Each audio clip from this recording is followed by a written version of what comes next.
udah selamat. Udah meninggalnya terbukti dalam kondisi terpuji. Nah, bagaimana dengan Habib Rizik? Kutukan atau kualat. Semenjak tesis Kiai Haji Imaduddin Utsman Al-Bantani meluncur 2023 sampai sekarang, khususnya warga Nahdliyin itu sudah tidak takut lagi terhadap kualat atau kutukan dari para kabib. Yang dahulu pasti akan sangat takut sebelum ketahuan nasab mereka itu palsu atau tidak sambung pada baginda Nabi besar Muhammad SAW. Ketika Rizik Syihab dulu bermuamalah mengajak Gus Dur untuk membualah, ternyata Pak Rizik Syihab sendiri yang mengalami berbagai macam kasus-kasus, rentetan kasus, hingga sampai sekarang itu nasabnya rungkad. Jadi nanti meninggal jadi mantan cucu Nabi. Sementara Gus Dur itu meninggal dalam keadaan mulia, luar biasa. Setelah meninggal itu harum namanya. Ajaran-ajaran beliau itu dilestarikan, diikuti sampai sekarang, sangat luar biasa. Kita simak bersama analisa dari Gugem atau Guru Gembul mengenai kutukan atau kualat Rizik Syihab. Nah, tapi kalau misalkan Baraya melihat kasus Ahok, kasus Pak Habib Rizik, Baraya mungkin akan menemukan satu pola di mana nampaknya kutukan itu memang benar-benar terjadi gitu. Jadi coba Baraya simak baik-baik penjelasannya. September tahun 2016, Ahok mengeluarkan sebuah pernyataan yang belakangan menjadi sangat kontroversial ketika dia mengatakan jangan mau dibohongin pakai surat Al-Maidah ayat sekian-sekian dan seterusnya.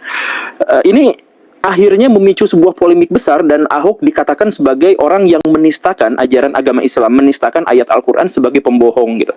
Nah, ini sebenarnya bagi saya juga cukup membingungkan, ini di mana penistaannya gitu. Kalau misalkan itu dikatakan sebagai sebuah penistaan, kalaupun memang Ahok benar-benar berniat untuk menistakan, dia tuh gak mungkin berbicaranya di ruang publik yang mayoritas di situ adalah muslim semua, kemudian direkam sebagai bagian dari dokumentasi pemerintahan, kemudian itu juga tersebar kemana-mana, ya gak mungkin juga gitu. Kalau misalkan saya mau menistakan orang Kristen misalkan ya saya gak akan menistakan di depan mayoritas orang-orang Kristen di situ, dikata-katain seperti itu kan gak mungkin juga gitu.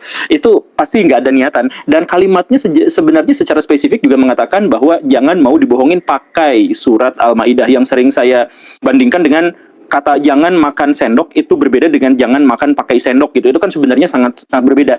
Dan kalaupun misalkan Ahok dianggap bersalah gara-gara dia orang Kristen tapi bahas surat-surat di dalam Al-Quran, ya ini kan apa bedanya juga dengan Pak Rocky Gerung. Pak Rocky Gerung itu udah ateis.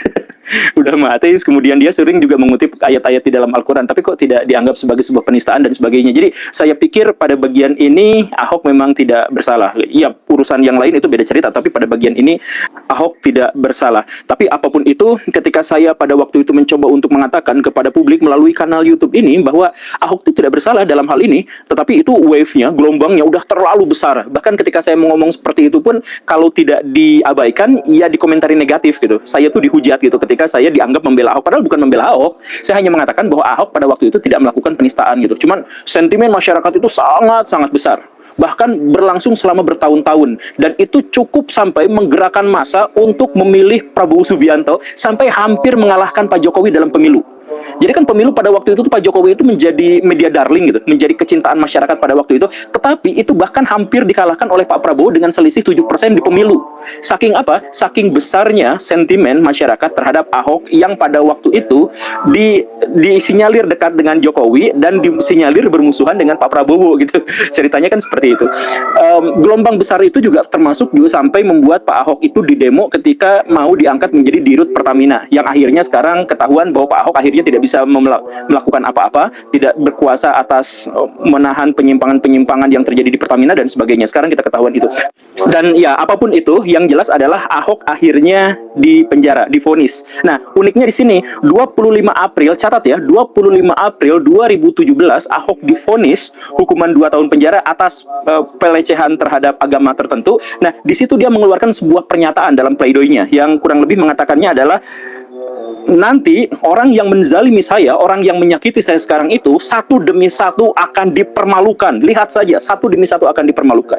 Karena ini sebenarnya juga adalah mempermalukan Tuhan. Ya kurang lebih Ahok mengatakan seperti itu. Itu kutukan jelas. Dan luar biasanya apa? 1 bulan kemudian, 29 Mei tahun 2027, Habib Rizik jadi tersangka chat mesum. Saya punya komitmen di kanal ini untuk tidak membahas masalah pribadi seseorang, apalagi aibnya. Jadi ketika saya mengatakan Pak Habib Rizik kena jadi tersangka chat mesum, saya tidak membenarkan atau tidak menyangkal. Itu bukan urusan saya, itu bukan urusan publik. Tapi intinya adalah bahwa pada waktu itu 1 bulan 4 hari setelah Ahok mengeluarkan kutukan, Habib Rizik divonis jadi tersangka chat mesum. Nah, inilah yang menjadi titik mula Pak Habib Rizik itu kehilangan momentum. Jadi sebelum-sebelumnya dia bahkan bisa menggerakkan jutaan massa dan bahkan bisa hampir menggulingkan media darlingnya Jokowi itu, tapi sejak saat itu dukungan terhadapnya mulai turun, sentimen buruk terhadapnya mulai naik, media-media mulai berperang yang awalnya diam. Kalau misalkan mau menjelekkan Pak Habib Rizik itu diam, nggak berani gitu ya. Bahkan dulu ada komedian yang menjelekkan Pak Habib Rizik itu sama TV-nya langsung di-cut kontraknya gitu ya, karena wave-nya besar. Tapi sejak saat itu, sejak kasus chat mesum itu yang kita tidak tahu apa yang sebenarnya terjadi, itu sentimen masyarakat mulai berbalik dan perlawanan terhadap Pak Habib Rizik itu mulai menguat. Dan bukan hanya di antara para pendukungnya atau orang yang mengamatinya, Pak Habib Rizik sendiri ini langsung umroh dan nggak pulang-pulang lagi selama 3,5 tahun. Dari Indonesia kabur ke Saudi, kemudian nggak balik lagi gitu. Ini cukup unik kasus di sini karena gini Baraya, Pak Habib Rizik itu relatif tidak takut sama penjara gitu. Jadi berkali-kali beliau itu mendapatkan ancaman, mendapatkan teror, kemudian berhadapan dengan aparat kepolisian, berkali-kali masuk penjara juga dan lain sebagainya. Beliau itu teguh. Tapi untuk kasus ini beliau tuh langsung nampaknya ya dalam bacaan saya, beliau itu ngedown dan akhirnya umroh ke Saudi dan nggak balik lagi 3,5 tahun lamanya. Nah, ya inilah yang pada akhirnya membuat orang-orang yang mencaci maki, orang yang anti terhadap Pak Habib Rizik itu semakin menguat karena yang mendukung Pak Habib Rizik itu nggak ada cantolannya ke siapa gitu, karena di Saudi Arabia gitu.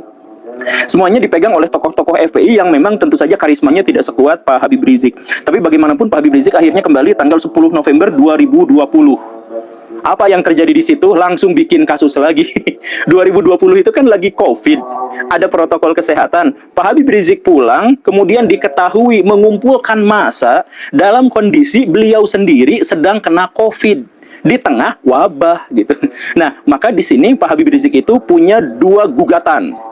Digugat 2 kali. Nah, yang pertama itu adalah kebohongan publik. Bahwa Pak Habib Rizik itu mengakunya tidak COVID, padahal COVID. Bahkan beliau sampai merekayasa urusan administrasi sebuah rumah sakit. Itu yang pertama. Kemudian yang kedua, Pak Habib Rizik jelas melanggar protokol kesehatan. Nah, ini terjadi lagi dramanya, ribut lagi, chaos lagi, berantem sana-sini, dan lain sebagainya. Itu 10 November, 7 Desember, ada kejadian yang bikin nahas lagi. Yaitu apa? Pak Habib Rizik dikejar-kejar sama polisi, yaitu gara-gara soal protokol kesehatan dan sebagainya itu. Dikejar-kejar, kemudian terlibat kebut-kebutan seperti di film Fast and Furious gitu. Terus ya terjadi itu sampai akhirnya 6 orang pengawalnya ditembak polisi. Kata polisi itu sudah bagian dari protokol karena si tersangka melawan dan seterusnya dan seterusnya. Tetapi ya dalam persidangan yang alot dan sebagainya akhirnya terbukti ya memang polisi melakukan tindakan yang berlebihan pada waktu itu. Dan yang cukup aneh dari situ adalah CCTV-nya pas di lokasi kejadian itu rusak karena kehujanan. Jadi Baraya, pada akhirnya kita nanti belakang-belakang akan ketahuan bahwa masalah CCTV itu adalah masalah yang lumrah kalau misalkan ada apa-apa yang berhubungan dengan polisi. Tragedi Kanjuruhan, berapa ratus orang yang meninggal. Itu disinyalir gara-gara polisi yang salah mengambil tindakan. CCTV-nya nggak kepake. Kemudian kasus Vina Cirebon, CCTV-nya nggak kepake. Kemudian kasus Pak Ferdi Sambo, CCTV-nya dimanipulasi dan kemudian hilang entah kemana dan seterusnya dan seterusnya. Jadi kalau misalkan atau kasus polisi yang ngebun itu juga ternyata CCTV-nya hilang. Jadi pada akhirnya ketahuan belakangan bahwa kalau misalkan kita punya urusan dengan kepolisian, CCTV yang dimainin gitu. Nah, tapi pada waktu itu sentimen masyarakat terhadap kebencian masyarakat terhadap Pak Habib Rizik sudah menjadi sangat kuat dan akhirnya walaupun polisi diduga melakukan tindakan yang berlebihan dan ada sedikit rekayasa di situ, publik tetap justru malah mendukung kepolisian pada waktu itu dan Pak Habib Rizik benar-benar kecewa, benar-benar marah karena ada anak buahnya, karena ada anggota dari FPI itu dimatikan, diteleportasikan ke akhirat dengan cara yang sangat menyakitkan gitu. Tapi sekali lagi pada waktu itu kutukan Ahok belum berakhir gitu. Jadi udah mulai dari chat mesum, kemudian ada kasus lagi, ada kasus lagi, ada kasus lagi, bertubi-tubi terhadap Pak Habib Rizik sampai akhirnya tanggal 30 Desember, berarti sekitar 22 hari setelah kejadian itu, 30 Desember Pak Mahfud MD membubarkan secara resmi FPI. Jadi sudah tidak lagi memiliki kekuatan secara formal. Pak Habib Rizik pada waktu itu masih aja berretorika, bercerita bahwa tidak apa-apa dibubarkan FPI karena kita bisa bikin lagi dan seterusnya.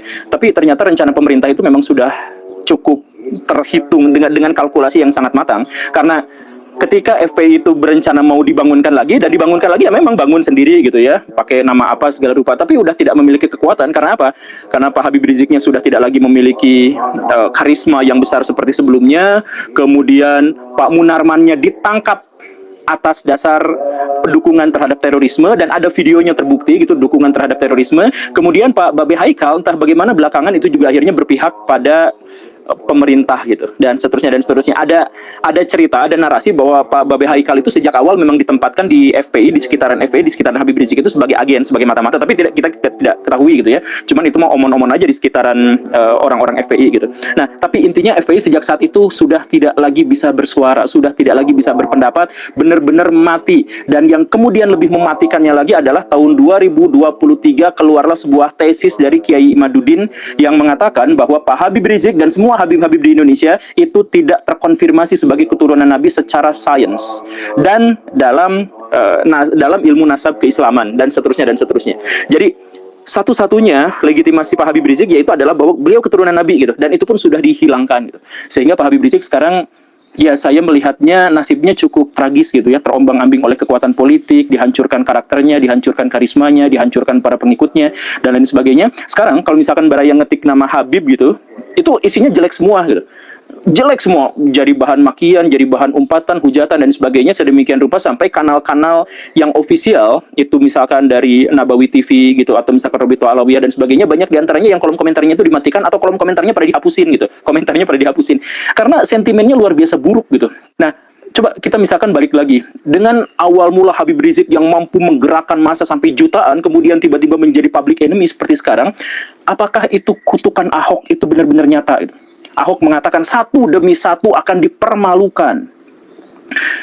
Sebagian dari orang-orang NU mengatakan bukan Ahok yang kutukannya terkabul, tapi jauh sebelum itu Habib Rizik bersengketa dengan Gus Dur. Kemudian Habib Rizik menuntut Gus Dur dan mengatakan seperti ini, ayo kita mubahalah. Mubahalah itu adalah kutuk-kutukan gitu ya, saling melaknat, saling mengutuk. Kita pertaruhkan diri dan keluarga kita. Kurang lebihnya kata Pak Habib Riziknya seperti itu. Kalau Anda benar, maka saya mati terlaknat. Tapi kalau misalkan saya yang benar, Anda yang mati terlaknat. Itu kurang lebih redaksi dari Pak Habib Rizik untuk mubahalah dengan Gus Dur, kutuk-kutukan gitu ya. Nah, kejadiannya adalah Gus Dur sudah meninggal. Dan dalam kondisi yang sangat baik.